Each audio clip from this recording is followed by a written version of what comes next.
Sinabihan mo ako saan kukunin ang pera. Pinakita mo ang muka ng tao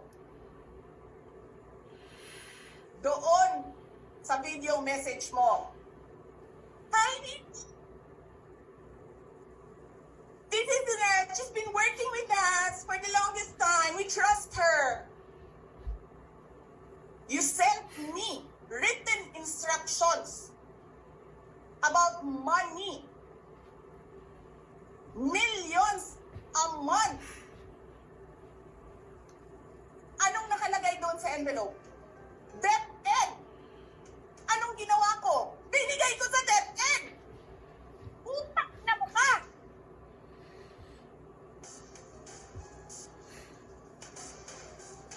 Wala ka nga posisyon sa gobyerno, namimigay ka ng pera ng gobyerno eh.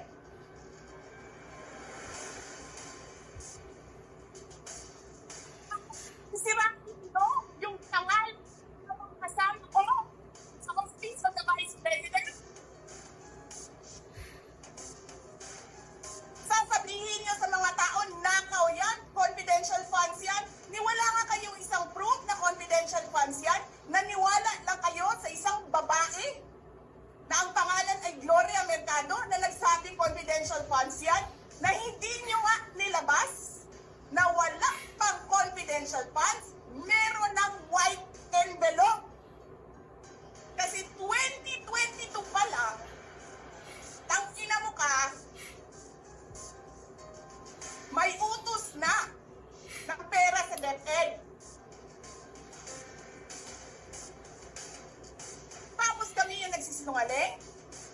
Nagpipigil ako eh. Kasi gusto ko lang magtrabaho. Gusto ko lang tapusin nyo na yung show ninyo dyan sa House of Representatives para makabalik na kami sa trabaho namin. Tapos ganyan ang gagawin ninyo sa amin dahil hindi kami sumusunod sa inyo? Dahil ayaw na namin tumulong sa inyo?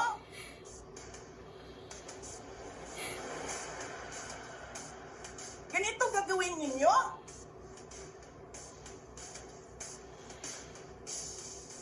Presidente ka, may speaker ka na involved sa bribery ng Supreme Court justices. May video, may kaso, may witnesses. Hindi mo tinanggal yung speaker mo. Pinabayaan mo siya abusuhin ang pera ng bayan. Paikot-ikot sa buong bansa, namimigay ng pera na para bang kanya yung pera.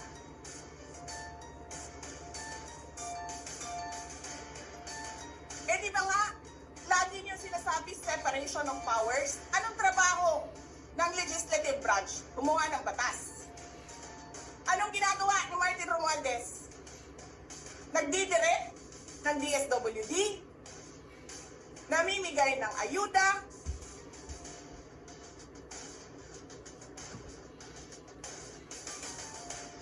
nagsasabi kung anong bibigay, anong ibibigay, anong gagawin, sino ba ang presidente dito?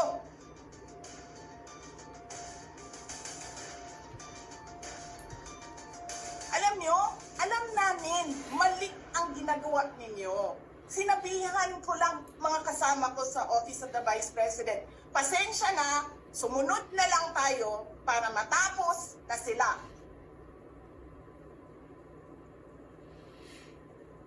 Tapos ganito ang gagawin ninyo? Alam namin, walang contemptuous doon sa ginawa ni Yusek Lopez. Wala. Lahat ng tanong, sinagot niya. Pumunta siya. Maayos siya kumausap. And then sasabihin ninyo sa amin, bakit kami susulat sa COA? Bakit hindi kami susulat sa COA? Hindi tapos ang appeal namin. Hindi tapos ang audit namin. Tapos Kung haghag na ninyo diha tanan ang gisubmit namo sa COA, hindi. Sobra kahayahay ninyo ng mga tao. Kaming lahat, sa Office of the Vice President, Monday to Friday ang mga trabaho namin. Sa ibang opisina, Monday to Friday. I'm not saying na bawal yan. But, alam mo yon, that is something that civil service should think about. May mga opisina ng gobyerno, 4 na araw lang pumapasok. Yung iba, 5 araw pumapasok. Nandyan sa daan, sa init, sa ulan, nandun sa bundok, naglalakad, tumatawid ng mga sapa, Monday to Friday, mga government employees. And then we have a House of Representatives. Monday to Thursday lang ang trabaho.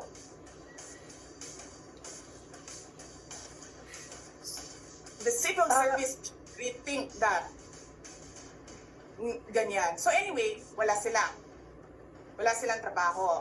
So hinahanap ko, where is this special doon sa order? Where is this special committee meeting that happened? Because they need the permission of the majority leader and the speaker. Kasi nga, walang trabaho eh. So kailangan nila ng permission. Walang nakalagay doon. So how is that a legal order? Tapos nakalagay pa sa second order nila, I violated security regulations when I visited. Before ako pumupunta dito, pinapaklear ko yung oras ko. 11 to 1, 4 to 5. Anong security violations ang violate ko dito sa loob? They allow other visitors to come in here. Pero ako, sinabihan ako kanina, hindi ka pwede bumisita dyan sa loob. Doon kayo sa visitor center. Ililipat namin. And then I said no. Sabi ko, sinabi ni Secretary Chua, through that lawyer, I think Attorney Agnes, I don't know if I remember the name correctly right now, na yes, she can visit subject to the guidelines of the detention center. And so anong ginawa ko mali? Basta na lang pag ganun, sasabihin nyo, I violated security regulations. Ano yun? Wala naman akong 2 baril. Nung sinabi sa akin na hindi ako pwede pumasok, nag-antay ako. Alam mo, binibigyan ko pa ng pasensya yan si Taas ba yan? Kanina eh. Ngayon hindi na. Nagsinungaling pa siya.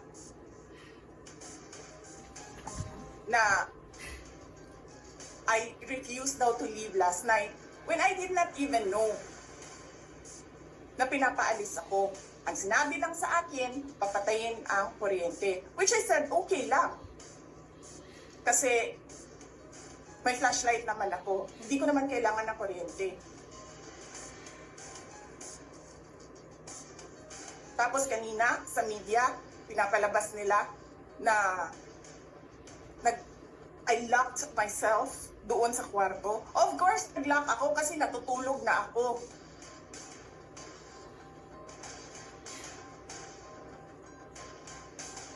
Tapos, what?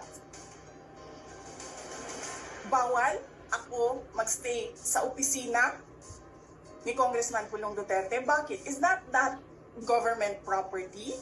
I was allowed by the lawful occupant and possessor of that office to stay there, to assist a detainee who is inconsolable right now.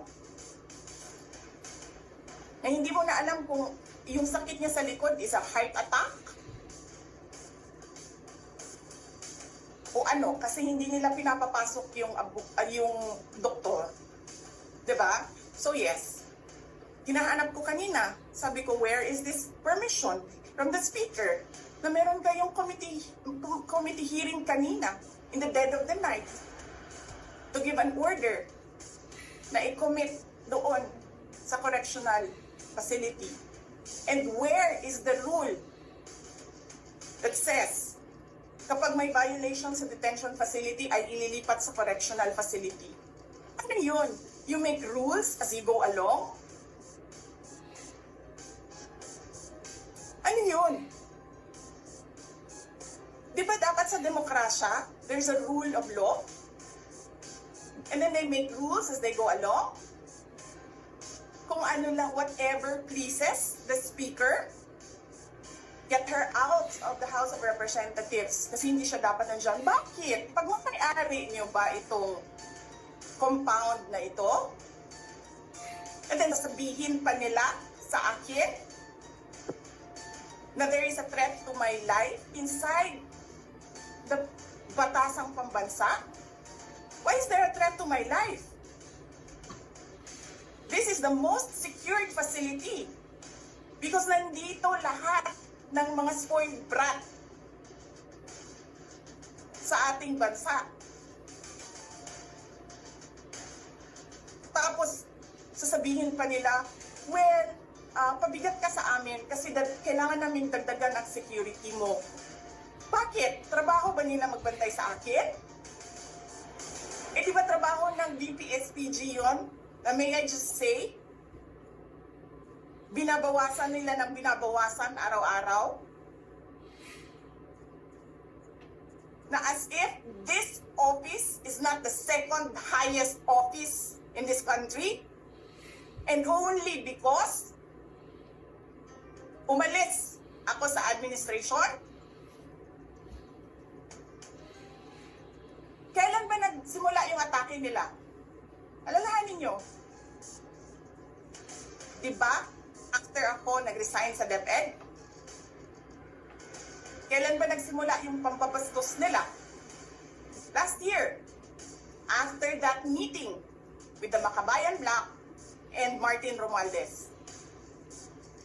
They started destroying my name, pummeling me in the media with a multi-million PR campaign.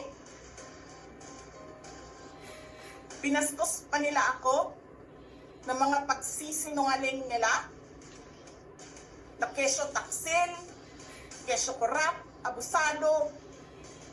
Utang ina ninyo. Sino ang korap?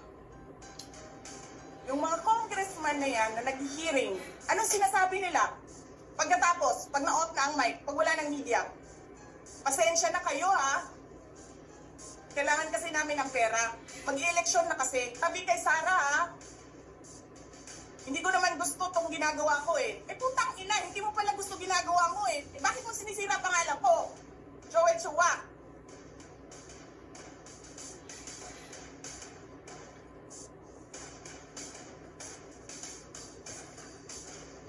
Ganyan. Ganyan ang bansa.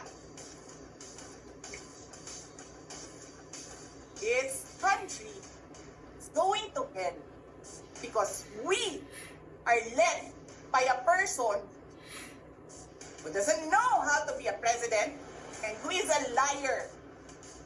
Alam nyo anong pruweba ko na sinungaling siya? Tinanong ko, dalawang businessman. Matagal na sa negosyo ng bigas. Because I was concerned. This is a campaign promise. 20 pesos na kilo ng bigas. And so, I really sat down and talked to a businessman. Sabi ko, sabihin mo sa akin kung magagawa ba yung 20 pesos. Sabi niya, hindi. Napaka-imposibleng gawin yan. Because more than 20 pesos ang cost. Paano ka magbenta ng palugi? So, tinanong ko, nagsinungaling ba siya nung sinabi niya? And then, he said outright, yes. It's either he did not know what he was talking about, but so incompetent, or he was lying through his teeth to get the votes of people. Putang ina ninyong lahat. Martin Romualdez, Lisa Marcos, Marcos.